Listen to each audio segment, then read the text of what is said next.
अस्सलाम वालेकुम नाजरीन, कैसे हैं आप दोस्तों। जिस तरह दुनिया में जहां गर्मी ज्यादा होती है वहां लाइफ गुजारना मुश्किल होता है, इसी तरह ठंडे तरीन इलाकों में भी जिंदगी गुजारना किसी चैलेंज से कम नहीं होता। यही वजह है कि जैसा कि मैंने अपनी एक वीडियो में अंटार्कटिका के बारे में आप लोगों को बताया था कि वहाँ लोग आते जाते तो जरूर हैं, लेकिन वहाँ इंसानों की रिहाइश ना होने के बराबर होती है। लेकिन आज मैं आपको हमारी दुनिया में मौजूद एक ऐसे रिहायशी इलाके का विजिट करवाऊंगा जिसे one of the coldest place of the earth का खिताब मिला हुआ है। मैं बात कर रहा हूँ रशिया के फेडरल स्टेट साखा में मौजूद एक गांव की, जिसका नाम है ओमियाकॉन। इस गांव का वेदर टेम्परेचर पूरे साल के ज्यादातर वक्त 0 सेल्सियस से नीचे ही रहता है, और अगर बात की जाए सर्द मौसम की तो यहाँ का टेम्परेचर -60 सेल्सियस तक भी पहुंच जाता है।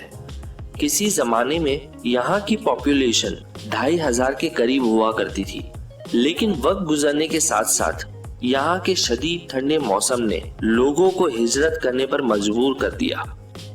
अब हाल ये है नाजरीन कि इस वक्त यहाँ की आबादी सिर्फ 500 अफराद के आसपास रह गई है।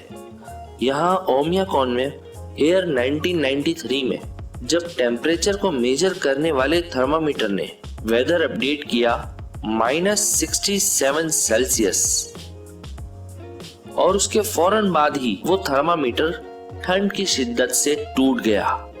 थर्मामीटर टूट जाने वाली ये खबर उस वक्त दुनिया में काफी मशहूर हुई थी। यहाँ पर मौजूद ठंडे मौसम का अंदाजा आप यूं लगा सकते हैं कि पाकिस्तान के सर्द तरीन इलाकों फॉर एग्जाम्पल मरी और कोयटा जैसे शहरों में -6 और -7 सेल्सियस डिग्री में यहाँ कारोबारी जिंदगी रुक जाता है, और हमारे यहाँ कराची में 12 डिग्री सेल्सियस होने पर लोग अपने घरों से नहीं निकलते हैं। तो नाजरीन, अब जरा सोचिए कि यहाँ ओमियाकॉन के रिहाइश पजीर अफराद -52 सेल्सियस की खौफनाक सर्दी में कैसे रहते होंगे। है ना हैरत की बात। सो फ्रेंड्स, देखा आपने कि किस तरह लोग दुनिया के ऐसे अजीब व गरीब मकामात पर अपनी जिंदगी गुजार रहे हैं। अच्छा दोस्तों, अब वक्त हुआ है गुड बाय कहने का। ऐसी और भी इंटरेस्टिंग और मजेदार वीडियोस देखने के लिए यहाँ पर क्लिक करें। आपके अपने चैनल इन्फो वर्ल्ड 2.0 को सब्सक्राइब करने के लिए यहाँ पे क्लिक करें। अब आपसे मुलाकात होगी इंशाअल्लाह कल दोपहर ठीक 2 बजे।